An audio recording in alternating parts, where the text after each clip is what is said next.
पैसे से आप खुशियाँ नहीं खरीद सकते।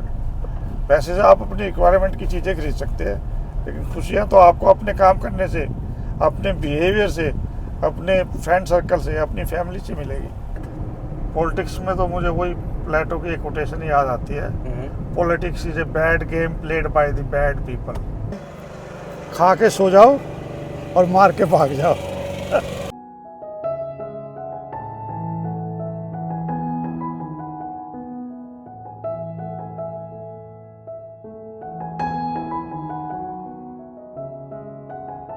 वेलकम सोच में आपका स्वागत है। हमारे ऑडियंस को थोड़ा अपने बारे में बताइए। ऐसा है संजय जी, मेरा नाम जवाहर वशिष्ठ है और मैं हरियाणा के छोटे से गांव के शहरी है जींद से बिलोंग करता हूँ। जींद हिस्टोरिकल जगह है। अच्छा, बहुत ही अच्छा और सबसे पुराना डिस्ट्रिक्ट है हरियाणा का। ओके। हाँ जी। तो आप जींद, आपका बचपन कहाँ बीता? मेरा सारा बचपन जींद में बीता और मेरा बचपन बहुत ही अच्छा बीता। बचपन की इतनी यादें आपको बताते बताते मैं थक जाऊंगा, लेकिन यादें बंद नहीं होगी। तो एक काम करते हैं, थोड़ा आराम से बात करते हैं। गाड़ी को हम लोग को आगे पार्क करते हैं जी जी, और कहीं बैठ के लंबी बातें करते हैं। बिल्कुल बिल्कुल, अच्छा रहेगा। चलिए, तो हम आ गए हैं हरियाणा के हिसार में और ये है स्वर्ण जयंती पार्क। और हम स्वर्ण जयंती पार्क के पास अपनी गाड़ी पार्क करते हैं। बचपन कैसा था आपका? मेरा बचपन बहुत ही बढ़िया था। इतना बढ़िया था कि मैं चाहता हूँ अब वापस बचपन में ही चला जाऊँ। तो बचपन की कौन सी ऐसी याद है जो आज भी ताज़ा है? बचपन की एक याद मुझे अभी भी याद है और हमेशा रहेगी, वो नहीं भूल सकता मैं तकरीबन हूँ 9 या 10 साल का मैक्सिमम। तब आपको बताया मैंने पतंगबाजी का शौक था, तो पतंग आ गई, मैं उसको पकड़ने के लिए गया। वो खंडर थे ही, तो मैं जोश में उसकी डोर को पकड़ने के लिए जैसे छलांग लगाई, पतंग तो पकड़ लिया, लेकिन मेरा पाँव फिसल गया। अच्छा। और मैं सिर के मुंह नीचे जाने लगा। तो वहाँ पे जो उस खंडर था ना, उसमें पुरानी कड़ियों की भी छत होती थी, कड़ी बोलते थे जो कट गाट वगैरह, तो उसमें मेरी पाँव फंस गया और मैं लटक गया। अच्छा। मेरी टांगे ऊपर और सर नीचे, हाथ में पतंग, लेकिन मैंने पतंग फिर भी नहीं छोड़ी। चोट लगी होगी काफ़ी? कुछ नहीं पता उस टाइम, तो मुझे यही जोश था। 2-3 मिनट तो मुझे कुछ पता ही नहीं, समझा ही नहीं क्या हुआ क्या नहीं। और ये बात कहाँ की है? हरियाणा ये में? हरियाणा में जींद की है जी। और परिवार में उस वक्त कौन कौन थे? परिवार में उस वक्त फादर मदर, 4 सिस्टर, एक सिस्टर की मैरिज हो चुकी थी, बस 5 सिस्टर और 2 बड़े ब्रदर थे। तो आप सबसे छोटे हो? मैं सबसे छोटा हूँ। और ये किस उम्र की बात होगी जब पतंग के पीछे आप भाग रहे थे? 8 या 9 साल की बात थी। अच्छा। तो मैं लटका हुआ हूँ। फिर मुझे जब सेंस आई, जब देखा ये क्या हो गया मेरे साथ, फिर मैंने आवाज़ लगाई। मेरी एक फेवरेट सिस्टर थी, उसका वैसे नाम तो है सरला, लेकिन उसको हम गुड्डो कहते थे। तो मैंने ज़ोर ज़ोर से आवाज़ें लगानी शुरू करी, गुड्डो गुड्डो गुड्डो। और जबकि वो हमारे घर से 50-60 फुट दूर हो गई जगह, लेकिन उस टाइम का टाइम है, इतना ट्रैफिक नहीं था, शोर नहीं था, तो तकरीबन मैंने 60-70 आवाज़ें लगाई, तो उसको, मेरी सिस्टर को मेरी आवाज़ सुन गई। और वहाँ कोई आसपास नहीं था सुनने के लिए, मदद के लिए? कुछ भी नहीं था, खंडर था ना। अच्छा। खंडर में भी नीचे अंधेरा, पता नहीं क्या क्या कबाड़ पड़ा था वहाँ, गिर जाता तो पता नहीं बचता नहीं बस। तो जैसे ही सिस्टर को आवाज़ सुनाई दी, वो ढूंढती आ गई, लेकिन वो आवाज़ मारे मुझे, उस वक्त मुझे मेरे नाम से नहीं, मेरे निक नेम से जानते थे, काका कहते थे। वो काका काका कह के आवाज़ लगा रही, मैं नीचे लटका हूँ, मैं जवाब दे रहा हूँ हाँ हाँ, उसको दिखाई ना दे। फिर मैंने कहा और आगे आगे इसमें देखो खंडर में। तो उसने आगे देखा तो मेरे तो पाँव दिख रहे उसको। वो कहने लगी तू है कहाँ? मैं मेरे पाँव पकड़ के खींचो जब पता लगेगा। तो उन्होंने मेरे पाँव पकड़ के खींचा, तो मैं ऊपर आया, वो देखा उसने हाथ में पतंग है। अच्छा, आप पता लगा, पिताजी को शिकायत करोगे जाके? हम अपने फादर को पिताजी कहते थे। मैं कहने लगा शिकायत करना ही, यहाँ पहले चोट लगी है मेरे और पिटाई होएगी। तो अगर तभी छोड़ेगा तो पतंगों का पीछा नहीं छोड़ेगा। तो ये इंसिडेंट ऐसा है कि इसको तो मैं आज भी ताउम्र याद नहीं भूल है। सकता, चाह कर भी नहीं भूल सकता। तो क्योंकि अब वो- सोच के हंसी आती है, लेकिन उस वक्त तो काफ़ी ये डरावना एक्सपीरियंस रहा होगा, खतरनाक हाँ। एक्सपीरियंस है। उसके बाद एक समय से मेरा पुनर्जन्म ही होया, गिर जाता, पता नहीं किसी को पता लगना ही नहीं था कि वो कम से कम 20-25 फुट नीचे जाना था मुझे, इतनी ऊंची छत थी वो। ये तो खैर एक एक्सीडेंट था, लेकिन एज अ किड आप शरारती थे, शांत थे, या हर बच्चे की तरह थे? बहुत ज़्यादा शरारती थे, हर चीज़ ढूंढ ढूंढ के शरारत करते थे? ढूंढ ढूंढ के साथ कर पंगे लेने मंजूर थे, हमें लोगों से पंगे जरूर लेते थे। एक और इंसिडेंट सुनाता हूँ।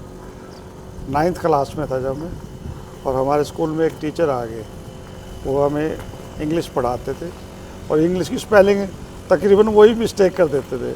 अच्छा। हम लोग उससे सवाल करते तो यही कहते, यही तो फिलोसफी है डियर, तुम नहीं समझोगे।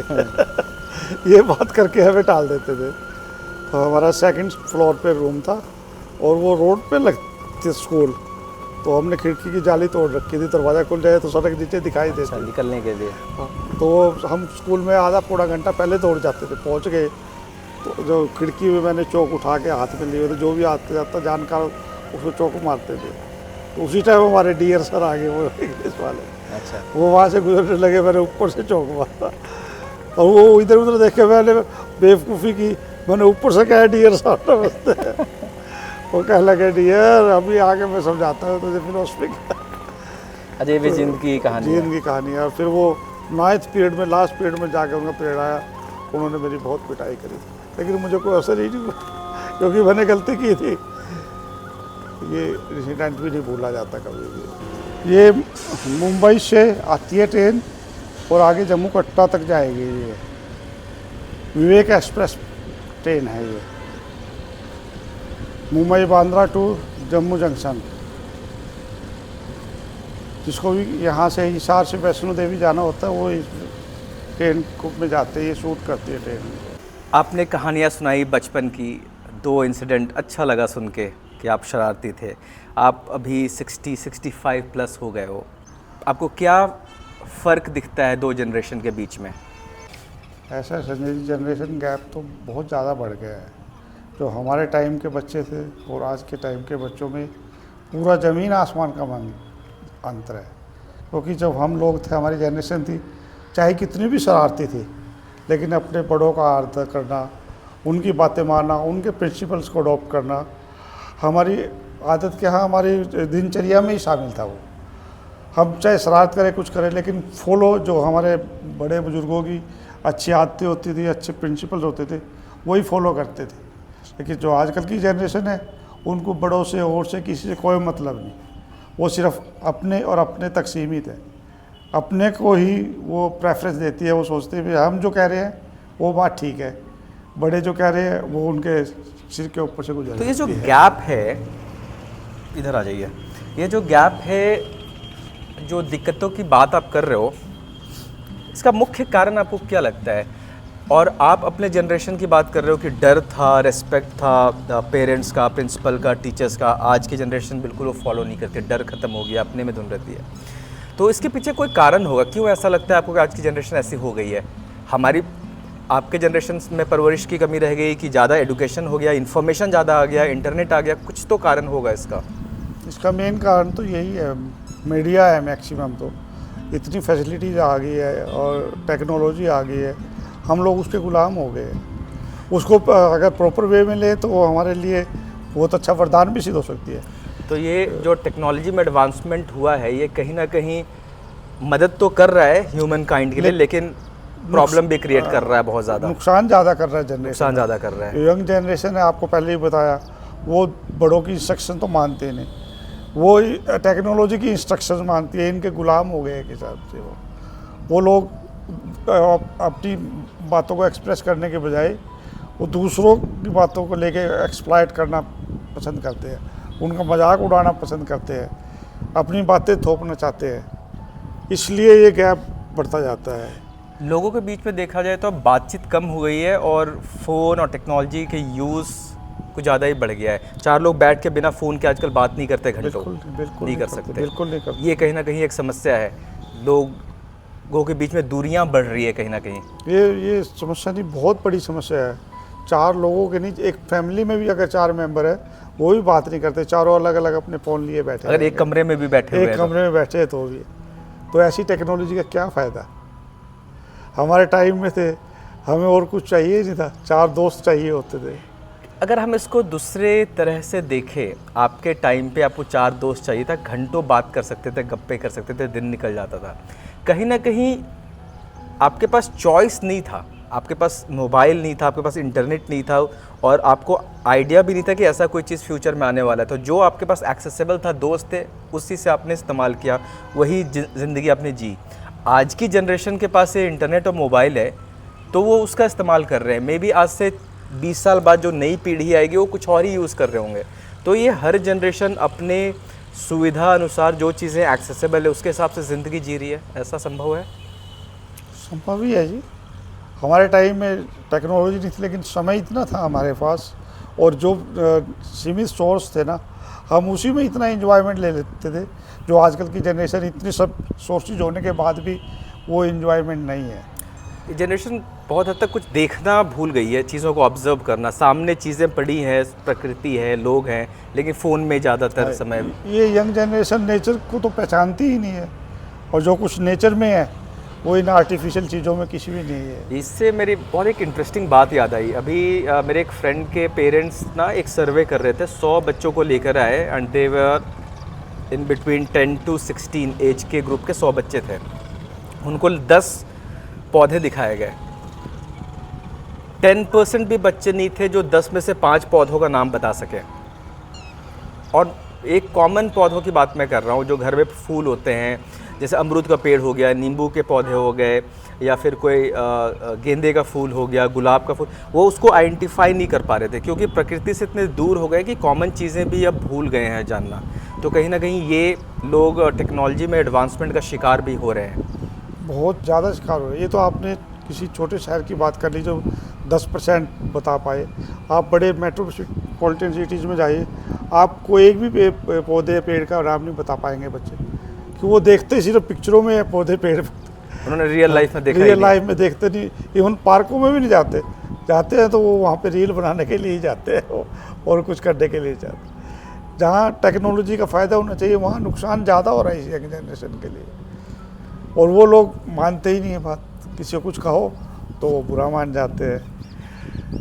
आपको अथॉरिटी दी जाए, पावर दी जाए एक चीज़ बदलने के लिए समाज में, क्या वो चीज़ होगी? क्या बदलना चाहोगे और कैसे आपको पावर दी जाएगी? देखो संजय जी, आज के टाइम में एक चीज़ से तो काम चलेगा नहीं, क्योंकि इतनी ज़्यादा प्रॉब्लम्स हो गई है। आदमी क्या बदलेगा, क्या कहाँ से नहीं करेगा। शुरुआत करना चाहोगे आप? शुरुआत तो देखो अब नहीं हो सकती। जॉइंट फैमिलीज़ का जो फ़ायदा था ना, उससे बड़ा फ़ायदा कोई नहीं है। वो चीज़ अब इंडिया से बिल्कुल ख़त्म हो चुकी है।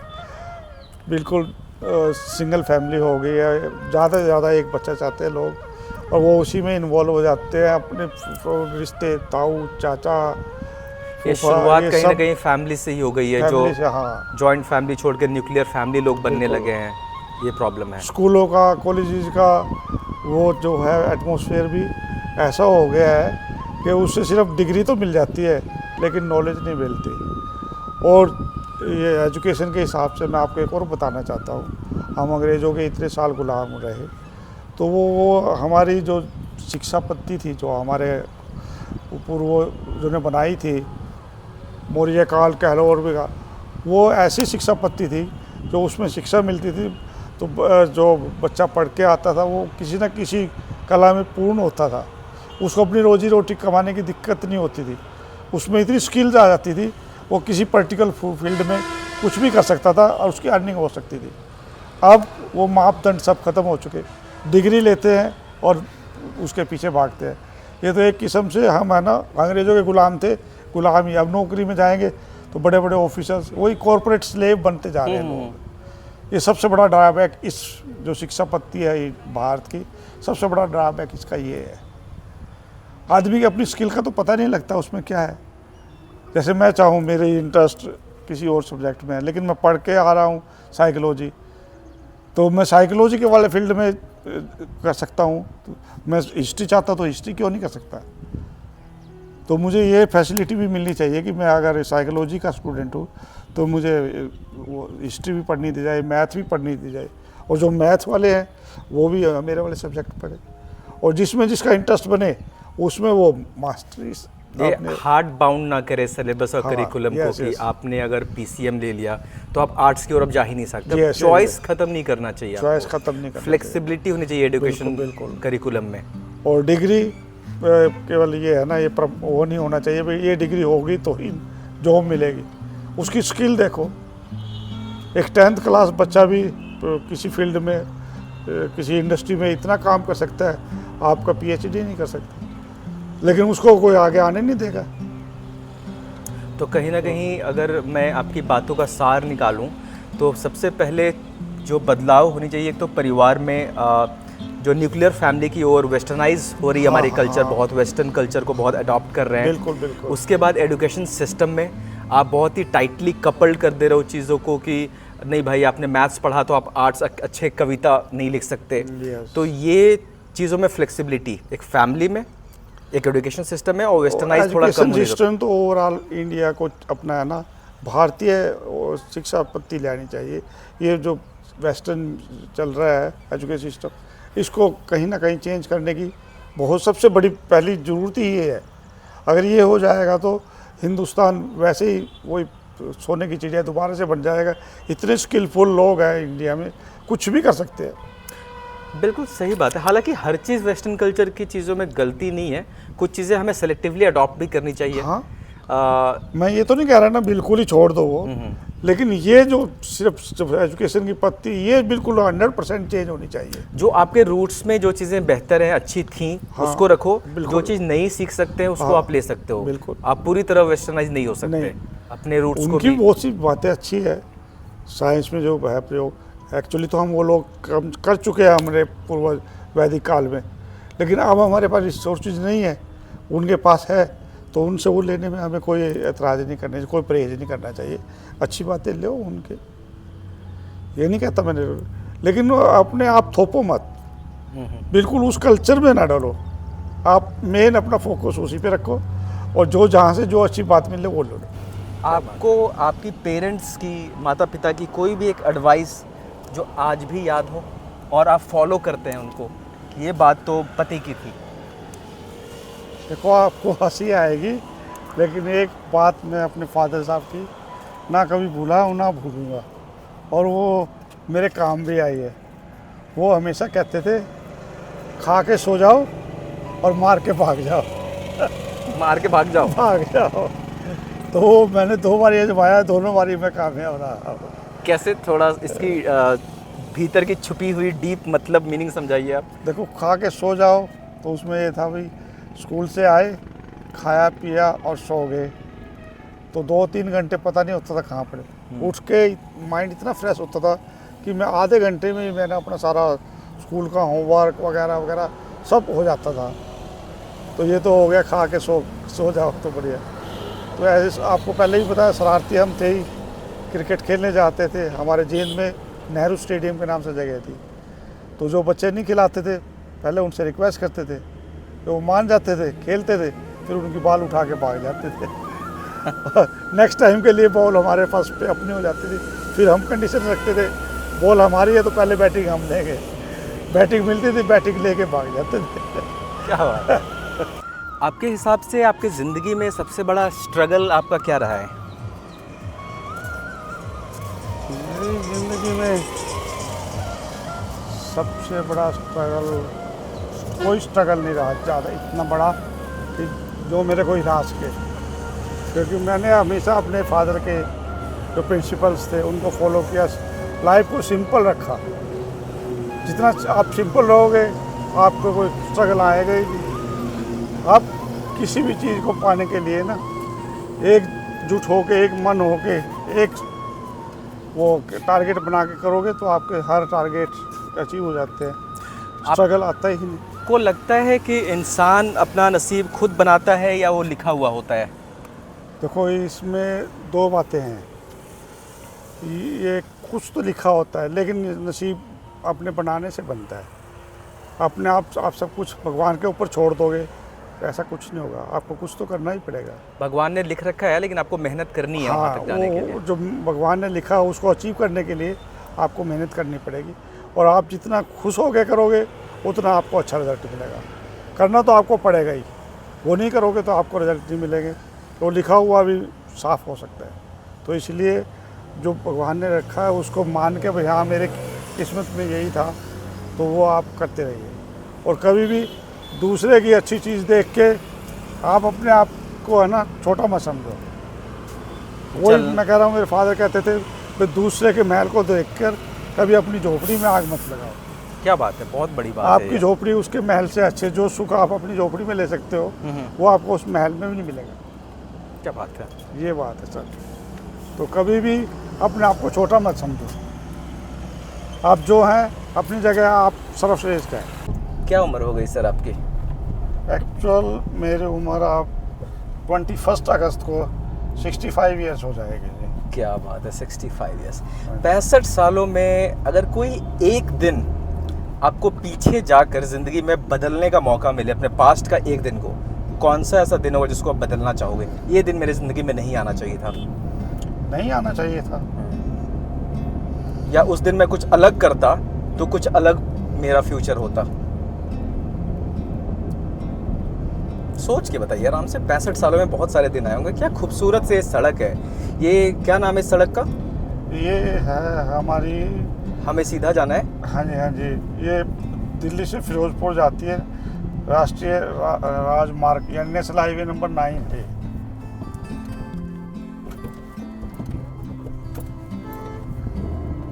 ये हिसार की लाइफ लाइन है। अच्छा, सारा हिसार इस रोड के दोनों साइड में बसा हुआ है। महाराजा अग्रसेन के नाम पे अब इसका नाम रख दिया गया, महाराजा अग्रसेन मार्ग। ओके।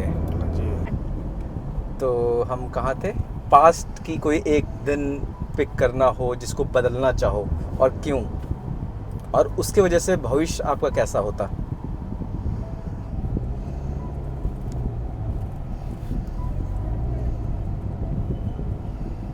ये क्या है? भाखड़ा ब्यास प्रबंध board, BBMB, BBMB। Bhakra Beas management board.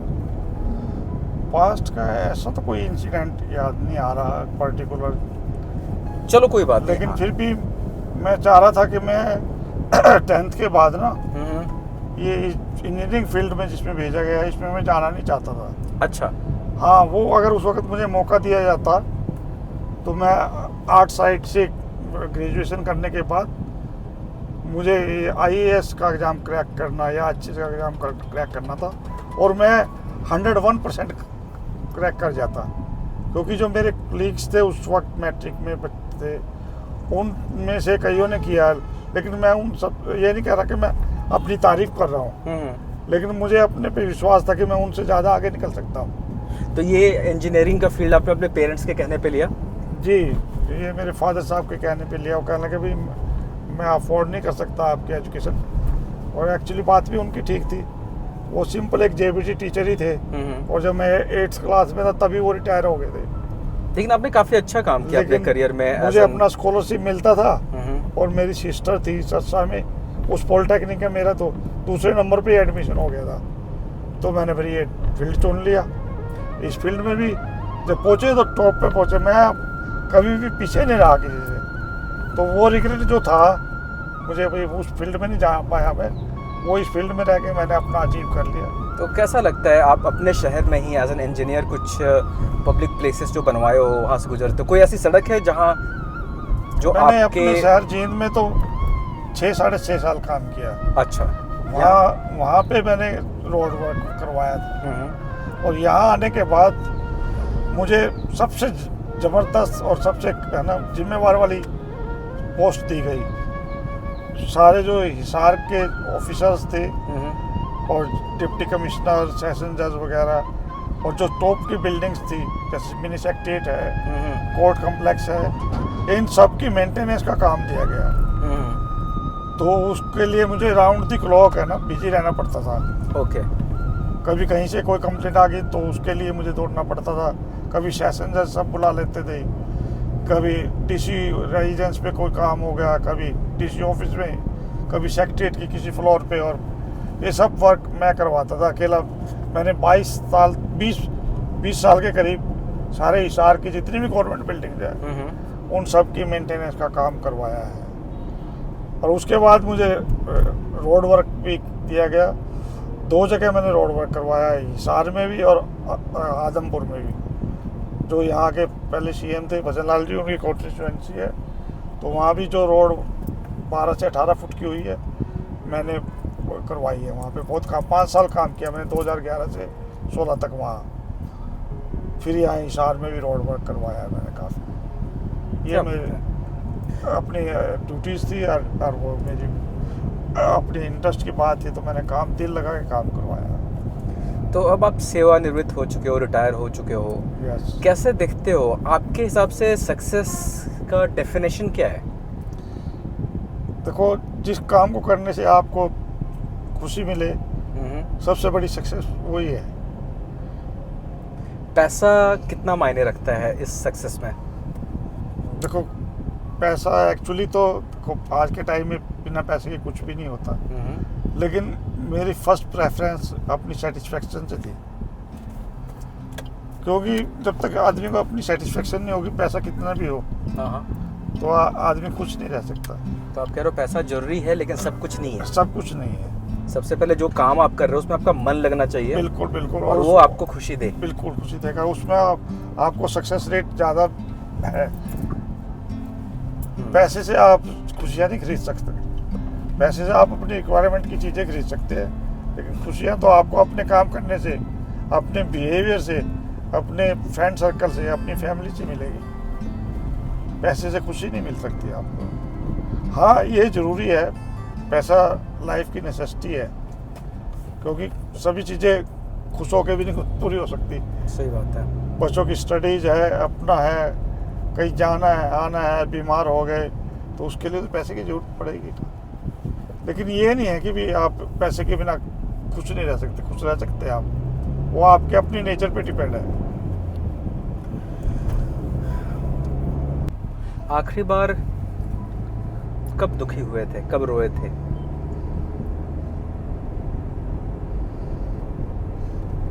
दुखी भी हुआ था, लेकिन दुख से ज़्यादा मुझे खुशी हुई थी जब मैंने अपनी बिटिया की शादी की।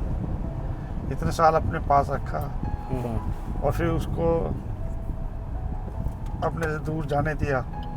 उस वक्त बहुत दुख हुआ था, लेकिन खुशी थी कि वो अपना घर बसाने जा रही थी और उसको बहुत अच्छा घर मिला, अच्छे हस्बैंड मिले, अच्छी फैमिली मिली, और वो अपने घर में खुश है। तो अब वो चीज़, वो दुख नहीं लगता, खुशी ही आती है, अच्छा लगता है। वो अपनी ज़िंदगी जी रही है, हम अपनी ज़िंदगी जी रहे हैं, खुश है वो, तो उसको देख के हम ऑटोमेटिक खुश हैं। और हमें क्या चाहिए, सब कुछ है। इस समाज में हमसे ही समाज है, सबकी सोच अलग होती है। एक सोच आपको बदलने का मौका मिले अपने आसपास, क्या होगी वो सोच जो लोगों की मानसिकता आप बदलना चाहोगे? अपना तो एक ही फंडाशन है जी, जियो और जीने दो। ना टेंशन लेने का, ना टेंशन देने का। तो चाहिए भाई ज़्यादा से ज़्यादा दूसरों की हम मदद कर सके, जिससे हमारी लाइफ जो स्मूथ चल रही है तो उनकी भी ऐसे चले।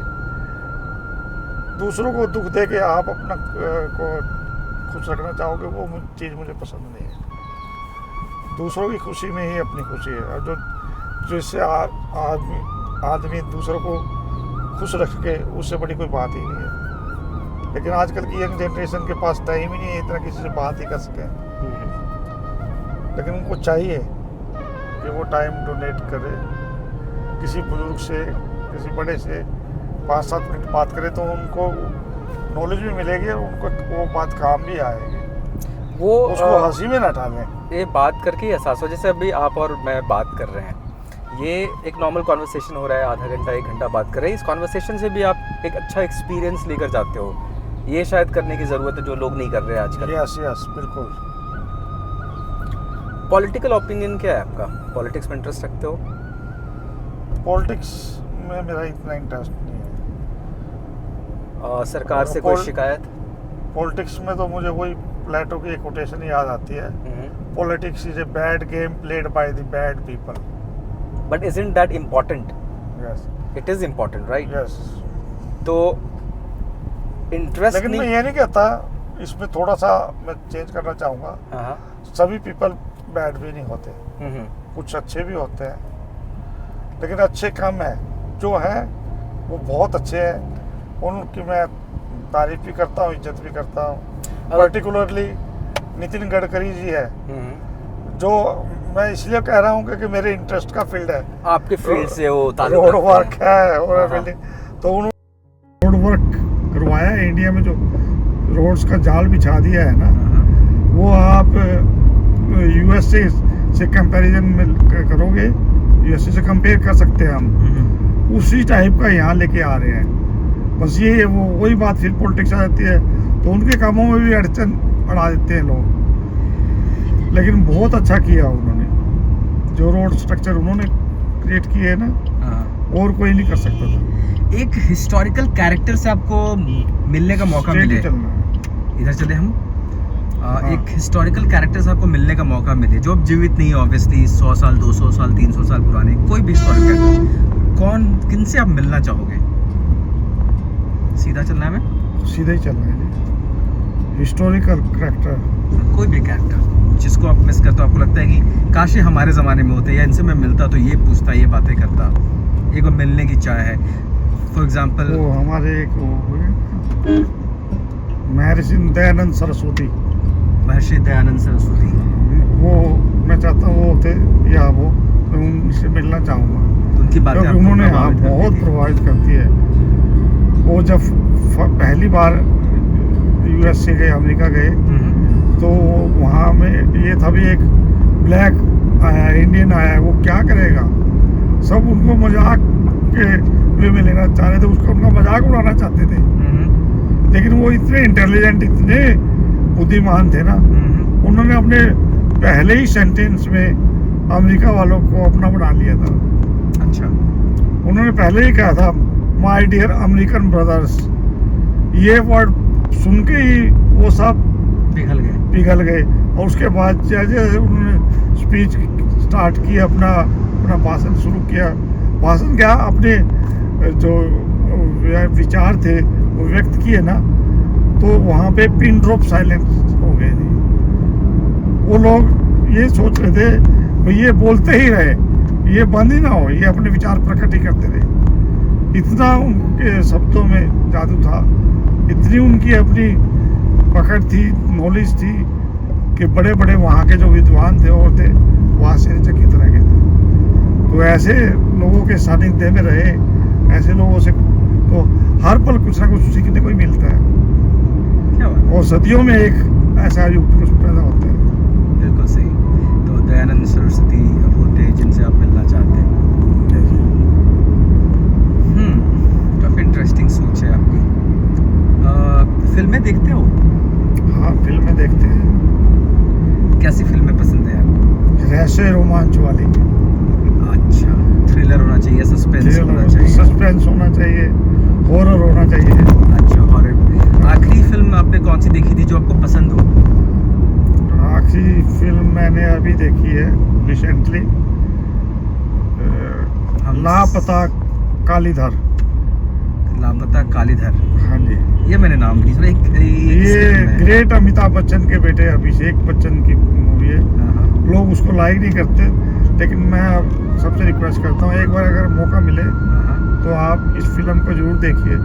मैंने भी नाम नहीं सुना, मैं जरूर देखूंगा इसे घर जाकर। तो आप कहोगे कि हाँ सच में इसमें अभिषेक बच्चन ने बहुत अच्छा काम किया है, बिल्कुल नेचुरल एक्टिंग, आपको लगेगा नहीं कि वो एक्टिंग कर रहे हैं। तो आप और उनके साथ एक बच्चा है, साथ में वो जो उनका फ्रेंड कैरेक्टर दिखाया है, उन दोनों ने इतना बढ़िया अभिनय किया है ना संजय जी, आप कहोगे हाँ सच में है।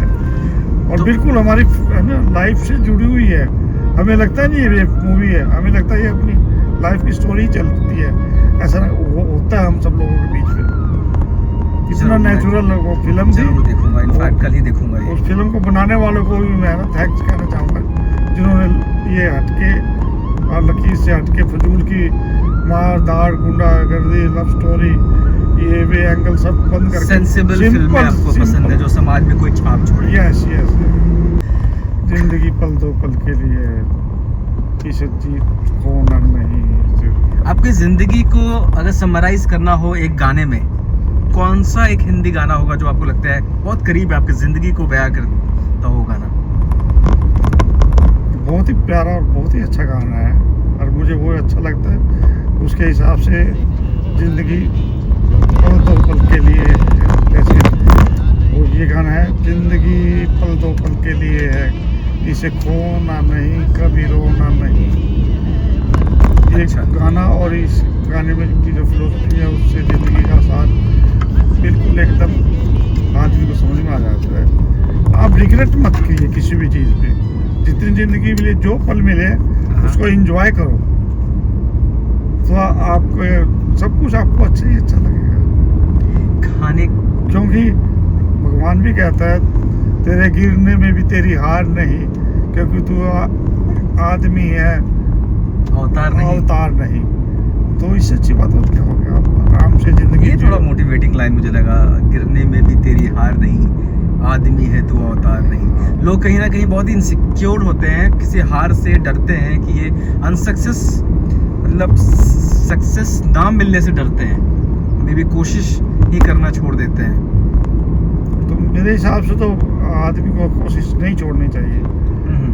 एक बार ही गिरेगा, दो बार ही गिरेगा, तीसरी बार तो आपको मंजिल मिलेगी ही मिलेगी। क्योंकि मैं ऐसे नहीं कह रहा, मुझे अपनी लाइफ का एक्सपीरियंस है, 65 साल की एज हो रही है। तो आदमी अगर हिम्मत ना हारे ना तो वो कुछ भी अचीव कर सकता है।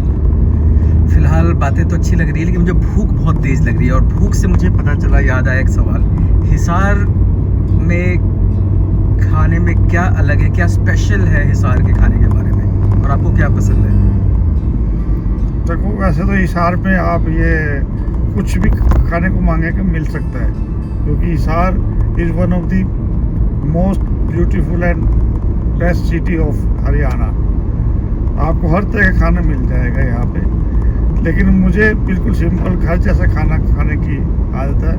और वो यहाँ पे एक है बिश्नोई ढाबा के नाम से जगह, वहाँ आपको सिंपल दाल फुल्का कढ़ी और चूरमा मिलेगा जो राजस्थान का मशहूर है। अच्छा, तो वो खा के आपको कभी ऐसा लगेगा नहीं मैंने बाहर खाना खाया है। जिंदगी हंसने गाने के लिए है, पल तो पल जिंदगी हंसने गाने के लिए है, पल तो पल खोना नहीं, खो के रोना नहीं, इसे खोना नहीं। जिंदगी हंसने गाने के लिए है, पल तो पल इसे खोना नहीं, खो के रोना नहीं। हंसने गाने के लिए है, दोनों में से कहाँ जा रहे हैं हम? अब हम हरियाणा की जो सबसे बड़ी, क्या हरियाणा की वर्ल्ड में मशहूर है, ये चौधरी चरण सिंह हरियाणा एग्रीकल्चर यूनिवर्सिटी, अच्छा, HAU के नाम से ज़्यादा जानते हैं इसको। HAU Haryana agricultural Yes, university. yes। काफ़ी खूबसूरत एंट्री है ये। बहुत ही अच्छी, वाह, आपका दिल लगेगा इसके अंदर से आप चलोगे ना, आप बहुत ही ठंडक महसूस होगी। अच्छा, तो यहाँ पर प्रॉपर पढ़ाई वगैरह कोर्सेज वगैरह सब होते हैं? यस यस तो एग्रीकल्चरल यूनिवर्सिटी जैसा नाम ही सजेस्ट कर रहा है, यस, तो सब कुछ एग्रीकल्चर से रिलेटेड बताया जाता है। बिल्कुल बिल्कुल। काफ़ी बड़ा कैंपस लग रहा है। आगे से राइट साइड को लेना है, इससे आगे वाले चौक। ये यहाँ पर टैंक वगैरह कुछ भी रखा हुआ है, ये सब ये यहाँ पे पर्दा हमें किधर चलना है? नहीं, आगे वाले रोड सीधे चलना है हमें। जो यहाँ पे फ्लावर्स की है ना वो लगती है एग्जीबिशन। अच्छा, तो उसको एग्जीबिट करने के लिए ये परमानेंट टैंक भी यहाँ से राइट को ले ली। काफ़ी वेरिएशंस है, काफ़ी अलग अलग प्रकार के इसमें बायोडाइवर्सिटी एलिमेंट्स में यहाँ देख से हम सकते हैं। यहाँ के गेट नंबर 1 पे चले जाएंगे। इस रोड को HAU की ना वो कहते हैं ठंडी सड़क। अच्छा, ठंडी सड़क है। इवनिंग मॉर्निंग में इस पे वॉक करने में बहुत मज़ा आता है। एक्चुअली बहुत ठंडक ही लगती है यहाँ पे, और काफ़ी हरियाली fresh, है। हाँ बिल्कुल फ्रेश एयर होती है, सुबह सुबह मॉर्निंग वॉक में बहुत ज़्यादा दिल लगता है यहाँ आके वापस जाने को दिल ही नहीं करता।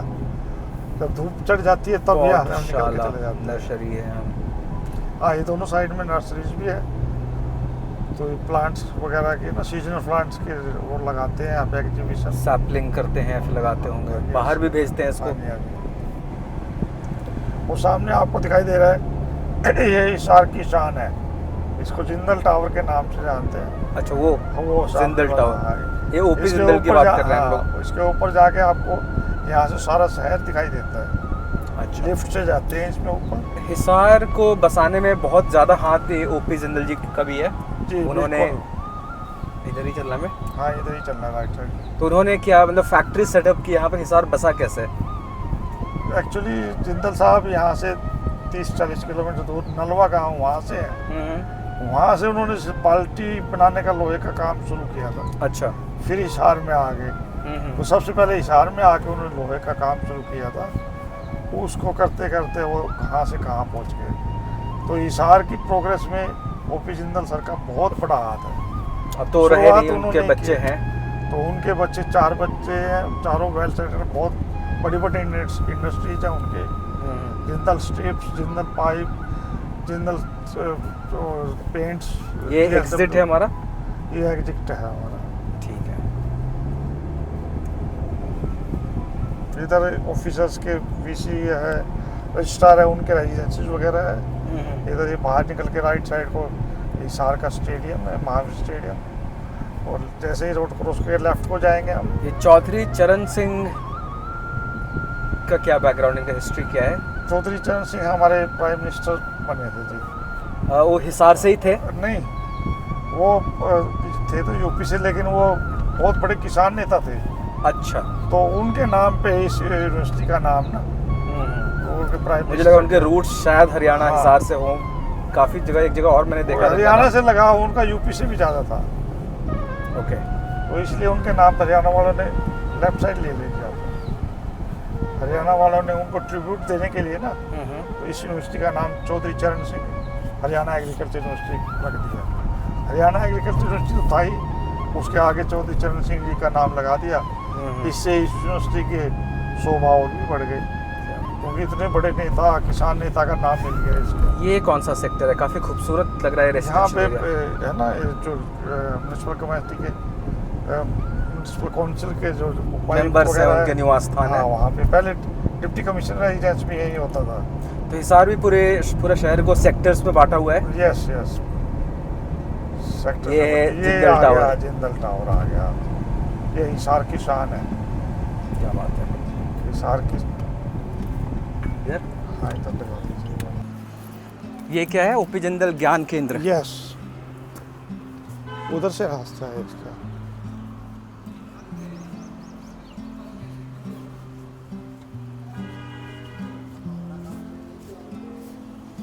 ये पार्क है। यस, कितना सुंदर बनाया हुआ, कितना वेल मेंटेन्ड है। हाँ, काफ़ी मेंटेन कर रखा है, काफ़ी Yes. खूबसूरत है।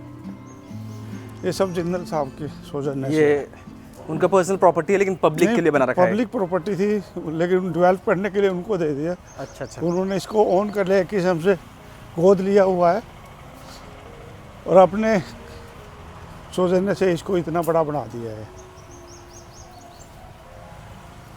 काफ़ी खूबसूरत है। कितना खूबसूरत बनाया हुआ। और ये टावर में ऊपर चढ़ना अलाउड है क्या? चढ़ते हैं क्या लोग? हाँ, और यहाँ से तो पूरा शहर दिखता होगा। ये है? बिल्कुल, ये सामने ही दिखाई दे रहा है आपको। इसमें लिफ्ट है, लिफ्ट से अच्छा, जाते लिफ्ट से जाते हैं लोग। Jindal Yes. Tower, late OP Jindal. Yes, ये अभी कुछ दिन पहले मैं पढ़ रहा था, इनकी वाइफ क्या नाम है? सुमित्रा सावित्री। सावित्री जिंदल। यस, हाँ, कुछ टाइम पहले until 2023-2024 she was the richest women of India. It is still now. अच्छा, हाँ हाँ, अभी भी स्टिल शी शायद is the richest richest woman of India. अभी आप 65 साल के हो सर। जी, 40 साल पीछे आपको ले जाऊं टेक्नोलॉजी की मदद से, टाइम मशीन की मदद से। 40 साल पीछे वाले मिस्टर जवाहर वशिष्ठ यहाँ खड़े हैं, मतलब 25 साल का यंग जवाहर वशिष्ठ। क्या एडवाइस देना चाहोगे कि ज़िंदगी कैसी जीनी चाहिए कि तुम्हारी फ्यूचर जो हो 65 साल बाद तुम्हारी ज़िंदगी बेटर हो, अपने यंगर वर्जन को क्या एडवाइस देना चाहोगे? मैं अपने यंगर वर्जन को यही एडवाइस करना चाहूँगा। मैं 40-25 साल पहले यहाँ आया भी था, और उस वक्त यहाँ पे इसमें HAU में अभी जहाँ से आए हैं वहाँ पे स्पोर्ट्स कॉलेज भी होता था। तो वहाँ पे एक वेस्ट इंडीज़ का प्लेयर यहाँ से डिग्री करने के लिए आया हुआ था। अच्छा। और विले विक्रम, और बाई चांस कपिल देव जी भी उस टाइम आए हुए थे। उस टाइम वो हरियाणा रणजी में आए थे, तो उन्होंने बैटिंग देखी मैंने और विले विक्रम जी की। कपिल देव जी की 4 बॉलों पे 4 6 लगाए। जबकि कपिल देव जी हमारे इंडिया के उस वक्त के सबसे बड़े फास्ट बॉलर थे, तो वो चले गए थे। मैं चाहता हूँ मैं भी उन जैसा ही बनता उस वक्त, लेकिन मुझे अपॉर्चुनिटी नहीं मिली। मुझे यहाँ की बजाय सरसा पॉलिटेक्निक में एडमिशन लेना पड़ा। अगर वही वक्त मुझे दोबारा मिले तो मैं और विले विक्रम तो के अपने साथ यंगर वर्जन को अब पुश करना चाहोगे कि अपना पैशन फॉलो करो, क्रिकेट के साइड जाओ? नहीं, जो उनका पैशन हो, क्रिकेट नहीं, हर एक का क्रिकेट नहीं हो सकता। जिस भी पैशन में है उसमें एक्सट्रीम लेवल तक जाओ, आपको कोई नहीं रोक सकता। वो शाहरुख खान का डायलॉग है ना, जब अगर आप खुद करते हो ट्राई तो कायनात भी आपकी मदद करती है। तो आप अपने टारगेट के पीछे फोकस रखो, एक ही फोकस, भाई मैंने क्रिकेटर बनना है तो क्रिकेटर आप बन के रहोगे। वैसे मेरी अभी हॉबी तो ये है टेबल टेनिस, और टेबल टेनिस के लिए मैं कुछ भी कर सकता हूँ। देखो, टेबल टेनिस खेलने के लिए मैं USA तक चला गया, और जीत थी। और एक ये मेरी जीत है, मुझे चैलेंजेस पसंद है। सारा कहते हैं उस वक्त जब मैं 2018 की बात है, मैं अभी रिटायर नहीं हुआ था, तब सारे ऑफिस वाले भी यही कह रहे थे कि घर वाले शहर वाले, तो हिसार से तो निकला नहीं, तो कहाँ USA जाए, तो जा नहीं सकता। मेरी जीत थी और मेरा पैशन था। देखो मैंने ट्राई की, और फर्स्ट टाइम, जबकि मेरा फर्स्ट टाइम वीज़ा भी उन्होंने रिजेक्ट कर दिया था USA वाले ने, लेकिन मैंने फिर उनका पीछा नहीं छोड़ा, मेल पे मेल करता रहा, और उनको मुझे वीज़ा देना पड़ा, और मैं वहाँ गया। और वर्ल्ड में मेरी 112वीं रैंक है, आप यकीन नहीं करेंगे। क्या बात है, क्या बात है, ये इंस्पायरिंग है। चलते चलते तो अब यंग जनरेशन को यही कहना चाहूँगा, आप अगर सोच लो और सही मन से, प्यार से, पैशन से उसको करोगे ना, आप अचीव करोगे। उसके बाद जो सेटिस्फेक्शन मिलती है ना, वो किसी पैसे से नहीं खरीदी जा सकती। बिल्कुल बिल्कुल, ये बात मैं एग्री कर सकता तो हूँ। इसीलिए मैं कह रहा हूँ, पैसे की इतनी वैल्यू ना समझो, आप अपने पैशन की समझो, अपने परिवार की समझो, अपने फ्रेंड्स की समझो। फ्रेंड सर्कल बहुत काम आता है। फ्रेंड बनाओ तो इतने बनाओ, आप उनसे एक्सपेक्ट ना करो भाई ये हमारे लिए, आप उनके लिए करोगे तो वो ऑटोमेटिकली आपको रीपे हो जाएगा। बिल्कुल सही बात है। तो मेरी तो यही फिलोसफी है, जियो और जीने दो, मौज करो, आनंद करो, ज़िंदगी जीने के लिए ही है। तो जियो और जीने दो, इस फिलॉसफी के साथ थैंक यू सो मच हमारे गेस्ट बनने के लिए, इस कॉन्वर्सेशन का पार्ट होने के लिए, इस सोच का हिस्सा बनने के लिए। सोच हम अपने ऑडियंस को बता दें, it's stories of common hearts where I talk to people around us, जहाँ हम उनकी कॉमन अपनी सोच को हम एक्सट्रैक्ट करने की कोशिश करते हैं, निकालने की कोशिश करते हैं। सर, चलते चलते आपसे अगर मैं पूछूं आपके हिसाब से ज़िंदगी क्या है एक लाइन में, तो क्या बोलोगे आप? ज़िंदगी आपके हिसाब से क्या है? ज़िंदगी एक सफ़र है सुहाना, यहाँ कल क्या हो किसने जाना। और इससे पहले मैं आपका थैंक्स करना चाहूँगा, क्योंकि आजकल आपने पता है टेक्नोलॉजी का ज़माना है, तो टेक्नोलॉजी के हिसाब से देखता हूँ बहुत पॉडकास्ट आते हैं, अच्छे अच्छे लोगों के आते हैं, उनको देख के इंस्पायर होता हूँ। मुझे भी लगता था मेरा भी हो, लेकिन मैंने कभी नहीं सोचा था कि मैं भी कभी इस तरह किसी पॉडकास्ट का हिस्सा बन पाऊँगा। आपने मुझे मौका दिया, इसके लिए मैं आपका तहे दिल से शुक्रिया करता हूँ। Thank you so much. और मुझे इतना अच्छा लग रहा है, जी कर रहा है ये पॉडकास्ट ख़त्म ही ना चलता रहे, फिर कभी मौका मिला हम इसका तो पार्ट 2 बनाएंगे आपके साथ, फिर आपके अपने जो एक्सपीरियंस है आपके साथ साझा करूँगा। और अब आपसे मिलके मुझे बहुत खुशी हो रही है। थैंक यू अब सो चलिए मच। आपको हिसार का सबसे अच्छा खाना खिलाएंगे। हिसार में खाना खाते हैं और भी हिसार को एक्सप्लोर करेंगे हम नेक्स्ट विजिट में, इसका पार्ट 2 बनाते हैं। Thank you so much sir. Thank you.